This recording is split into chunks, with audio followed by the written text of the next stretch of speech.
Good afternoon and namaskar, everyone. This is Aparna Mishra, founder of Women Shine, welcomes you all to the Facebook Live. As we celebrate Republic Day, it is imperative we remember the women who have shown extraordinary courage during freedom struggle. Today, we will be looking at some women freedom fighters in the freedom struggle who proved that no obstacle was large that could stop them from expressing their love for the country and fighting in whichever way possible so that they can make the country free from the shackles of foreign rule. We all remember a famous personality of modern Hindi literature, Jai Shankar Prasad ji. He has written so many poems on patriotism. The famous one is Himadri तुंग शुंग से प्रबुद्ध शुद्ध भारती स्वयं प्रभा समुज्ज्वला स्वतंत्रता पुकारती अमर्त्य वीर पुत्र हो दृढ़ प्रतिज्ञ सोच लो प्रशस्त पुण्य पंथ है बढ़े चलो बढ़े चलो. So we have today two wonderful guests over here who will talk about women warriors in freedom struggle. We have our beautiful moderator Rini Maheshwari with us. So over to you, Rini. Okay. So, hello everyone. Firstly, a very happy Republic Day. I would like to welcome both of you, and I think it's going to be great listening to such amazing women who have written very amazing books about Indian history and especially focusing about women participation. I would like to begin by talking to Miss Archana Garodia Gupta, ma'am. So, my first question would be to you: when we talk about freedom fighter, we as general will recall the male freedom fighters. Women were always a part of it, and we know a few names like Rani Lakshmi Bai, Bikaji Kama. So, why are these names forgotten? Why are they not given the due credit? Well, if you look at our history in India, women, of course, we have to realize and we have to accept that they were taking the back seat and they were not that, they were not that prominent in the public field, right? If you had women rulers, but of course, you had very many more men rulers, or even in any public field, in administration, in education, in so many fields. Men were taking the fray, women were at home, and they were looking after children, and that was the normal. That was a normal situation, and it is so still today in so many countries, including ours. But in India, we always had some women who fought their way to the forefront, or who were so convinced about their whatever. Uh, they were very convinced about whatever commitments they had, so for that they fought their way to the forefront. And even in the field of fighting against the British, we have had many women who were rulers, who uh, did not accept the treaty terms, or did not accept being dispossessed, and fought. So we see, as soon as the Europeans started coming to India, and they started, so the first people to come were the Portuguese, right? And they were basically attacking the kingdoms on the coast, on the western coast of India. And we see many, that part had many women rulers, because in the south, especially in Kerala, you have a system where the inheritance is through the women. You have matrilineal society, especially in Kerala. So, because of that, you had more women in power in that part of the world. And you find a lot of them fought against the Portuguese and against the British. We have the very famous story of Rani Abbakka. I think this was a story which many people didn't know about, but it is now coming to the forefront, where she was the ruler of a small kingdom of Ulal, and she fought against the Portuguese. And actually, in 1618, she burnt the Portuguese fleet, which is something like, Queen Elizabeth's burning of the Armada. At that time, the Portugal was owned by Spain, and but we don't know about it. Very few people know that she did something so brave, and she did it. She got together fishermen, and they went in their boats with agnivan and coconut mashals, and they sneaked in amongst the Portuguese fleet, and they burnt it. Um you have the Attingal Ranis, who were rulers of an independent kingdom in Kerala, and it was their sons who would then become the rulers of Travancore. So generation after generation, their son would become the ruler of Travancore. But there is a very unknown story about a British. Uh, the Attingal Rani had granted a fort to the British for trading, and this is in the early 1700s.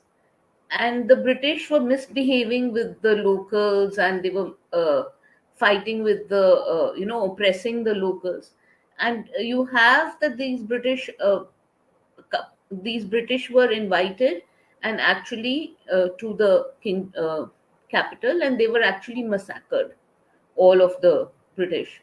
Now, this is, but in spite of that, the British just went back and they asked for the Queen's forgiveness instead of attacking it. At that time, the strength of the Queen was so much more than of the British that they, accepted it, and they asked for their fort back again to continue trading. Um,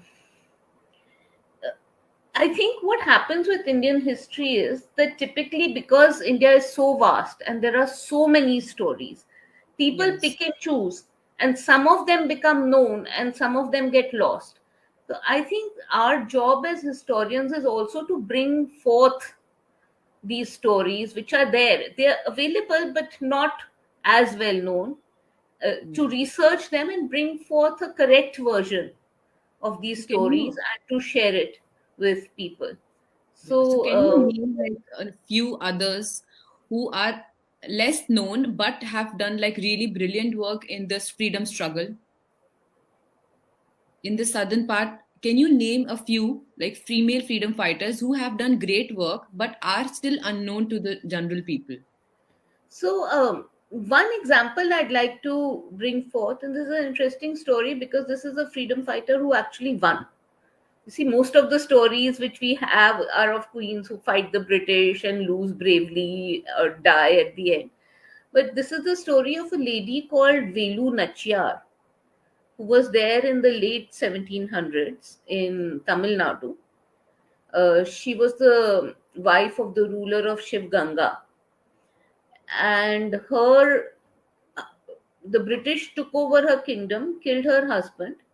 She managed to escape with her daughter, and she escaped to the neighboring kingdom of Mysore and took refuge with Hyder Ali. Okay. Um, uh, she built up. Hyder Ali said he would help her attack and get back her kingdom, but he said that he just signed a treaty with the British, so she would have to wait a bit until they were at war again. And she used that time to create an army of women. So, one thing to remember is that it's not only the ruler who we talk about who gets all the press, but also very often they used to have women warriors who we know the names of some of them, but we don't know the names of the others who Yes. also fought. And I'd like to say one thing here. You see, when you have people like Rani Lakshmi Bai or Begum Hazrat Mahal or even Nurja. Velu Nachiyar or Kittur Chinnamma, the British were taking away the kingdom of their child. And Yes. to prevent that being taken away, the queens fought. So they had a very personal reason to Yes. fight the British. But if you look at their soldiers, the women who fought with them, you have people like Chalkari Bai who fought with uh, Rani Lakshmi Bai, or Uda Devi who fought with Begum Hazrat Mahal. These women did not have personal reasons. They were Yes. fighting because of the Actually principle protected. of the thing, which Hmm. in some ways I think is even a greater reason to fight. If you see the freedom fighters who fought in the 20th century, non-violence, or people who were part of the independence struggle, most of them became part of the freedom struggle as a matter of principle. It was not some Because personal some of fight them which they were movement, fighting. They were movement not for me. defending their territory or something, which is, I think, in a way, an even greater commitment. And even without a personal stake, they were going and fighting for the sake of the nation. Anyway, let me get back to Velu Nachyar. So she actually got together a group of women warriors, which is rare, Yes. from all communities. And then when Hyder Ali went into the second Anglo-Mysore War, they went along with him, but they went to Shiv Ganga to try and fight the British there. They sneaked in disguise. There was a Dashera festival, so they sneaked in like villagers, and they reached the where the main soldiers were, and threw off their disguise and started fighting. And then one of them, the leader of the troop called Kuili, um, she actually drenched herself in oil and put herself on fire and ran into the ammunition dump and blew Oh, up the British ammunition stores, and that's how they won. So then Velu Nachiyar became the ruler of Shiv like Ganga, women helping women. until she crowned her daughter, and then she took a back seat. So this is a story of somebody who actually defeated the British. Now, of course, in Tamil Nadu, they've issued a stamp, and she's slowly becoming better known. Kuili, who was a Dalit, is becoming a Dalit hero in Tamil Nadu. So I'm saying in every area, in every state, you will find women who fought. You will find foot soldiers, you will find rulers, you will find women who fought in the independence struggle, you will find revolutionaries. Durga Devi was a comrade of Bhagat Singh. You will find women who fought for the rights of women. So, not Yeah. just against a foreigner, but also for the rights of women, like Begum Ruqayya Sakhawat Hussain in Bengal for education, or Savitri Bai Phule. So there are stories, they're not just a few stories nationally. There will be a Them. story in your town, there'll be a Yes. story in your state. Even in every village, our independence struggle was won by the participation of the masses. So in every village, there will be women who fought for independence. Okay.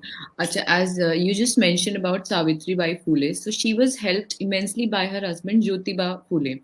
So, is there what do you think is the male participation or the male help that these female warriors got from their counterparts, so that like they got this courage to fight? And is there any reference about this in your book? I will certainly, one of the things I've noticed, if you see all the women, even women warriors or women who became rulers or women who got into any kind of position, see, the way is very tough. So the people who get help, society is was totally against women coming forward and taking charge or getting into any position of power. So all the help that anyone can get helps, it allows the person to come forward. If you Okay. see the stories, most of the women had champions. The champion could have been their husband, it could have been their father. If you say, go back, Razia Sultan, her father encouraged her. If you see Kittur of Chinnamma, it was her husband who let her rule or get into that position. Velu Nachiyar was given a boy's education by her parents.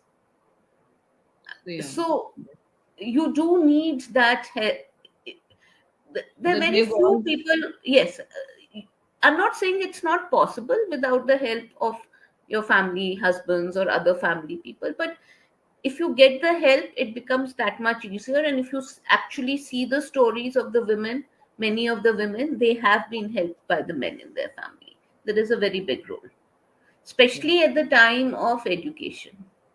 Yes, actually, it begins right in the childhood. So they are Yes. like fed like that, so they are treated like that, and then only in the near future they can become real warriors, right? You have exceptions where people did not have those opportunities and still managed, but those are fewer.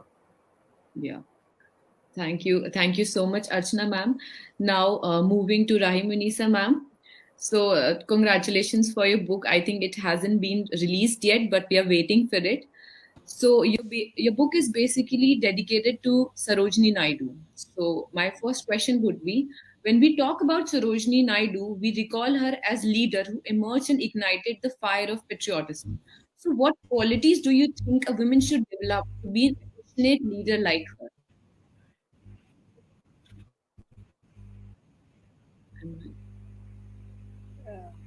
Yes, Miss Maheshwari.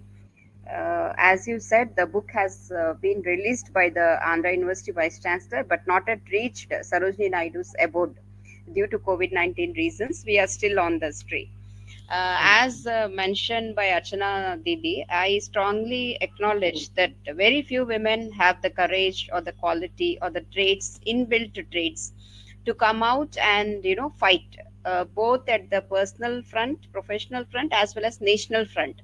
Such is a domination quality of Sarojini Naidu Garu. Why I said this, because she's not from north or east or west, she's from south.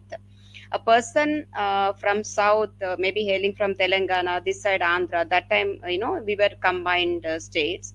So a person from Andhra has all that vigor, courage, and literally she was admired by her male counterparts. She has the daring and dashing attitude, highly qualified lady, and also she know how to bring out reforms, not just by raising voice, by fight, but also through literary.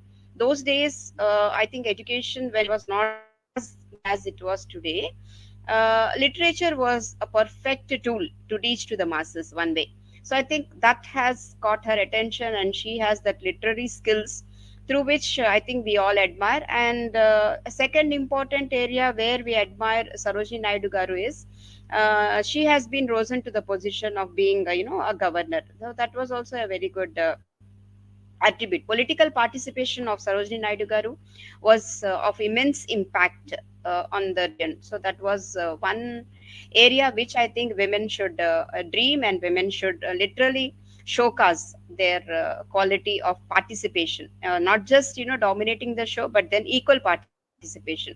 I think that is highly appreciated. So Yeah.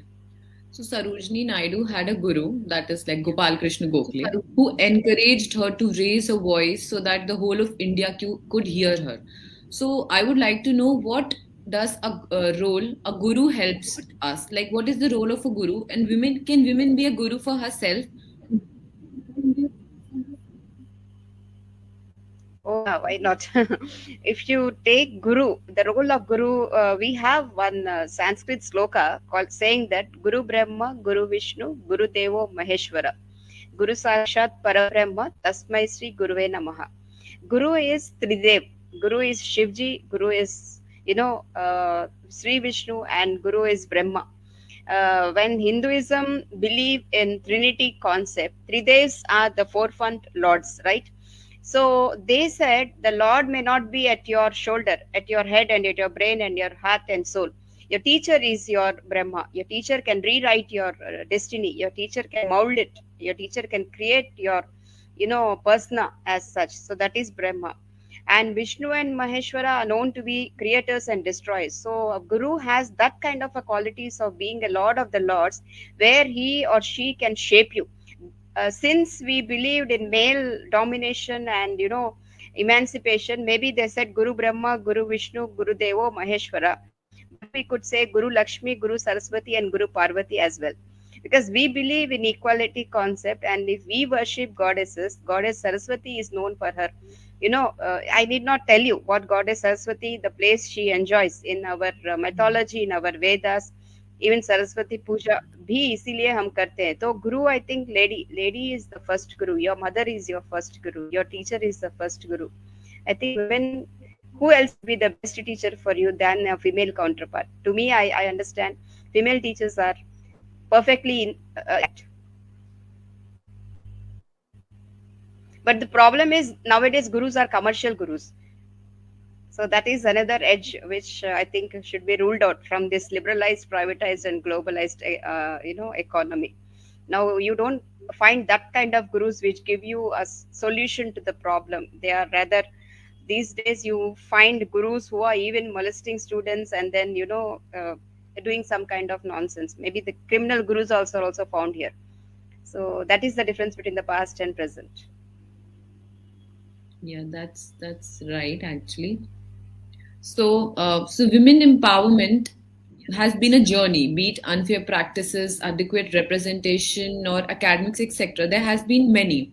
Then what is the reason they aren't reflecting enough in the era of politics? Means women empowerment has been going on since long, and women have come out of their shells and are doing in great in many fields, but not majorly in politics. So what do you think is the reason, and why are they being not coming up yet? Um, Yeah, reasons if you look into past 75 years of glorified independence we are enjoying, Azadi Ka Amrit Bharat Mahotsav as such. How many of us are literally really bothered about the nation, about the rights, about the women's rights, about the society at large is a big question mark. And as you rightly said, maybe in those days we were fighting with the stranger, with the outsider, with the intruder. Nowadays the fight is among us. The fight is definitely among internal sources. So this is more dangerous. It is like if you raise voice against your family, against your district, against your state, against your nation, against your own people, it is not a freedom struggle. It is something you are trying to establish a point that you are not supposed to be exploited. This goes this way, like something, if you are fighting with the British, you are considered to be a hero, a soldier, a freedom fighter. You are being a civilian award, you will be granted awards and honors. But whereas if you raise voice against your own people, उसको भगावत कहते हैं, right? It is like something, a very revolutionary reflectionary attitude of non gratitude, which people coin you like that. So this is one point where people doesn't want to raise their voice. Second important segment is last 75 years independence era has seen 20 to 30 years were just to build up the social shattered society. So many people just started thinking about their own families, their livelihood, their development, their personal goals, wherein they were not literally bothered about institutional growths. But now slowly I think that feel is coming up. Past 2 decades we have been instrumental in watching things about corporate social responsibility, social transformation, social leadership, and then women are coming up in majority of the fields, from gully to Delhi, and from uh, slums to maybe space area. The contribution of women is really remarkable. But then, poverty, illiteracy, unemployment, religious barriers are a greater extent contributing factors for this non-participation of women in multiple sectors. That's what I feel as a advocate and as a law teacher. Yeah, that's I'd right. like to Okay, say, really, I would like to ask one question from Ravinasa. Ravinasa, like you had written this book Hanji. of Sarojini Naidu, right? So, what inspired you to write a book like a poem? I think it's a collection of poem, right? So, what inspired you to write a book on Yes. Sarojini Naidu? Are you an ardent follower of Sarojini Naidu, or I what inspired exactly you? did not. Yes, yes. As I said, literature reaches to lakhs of people, crores of people.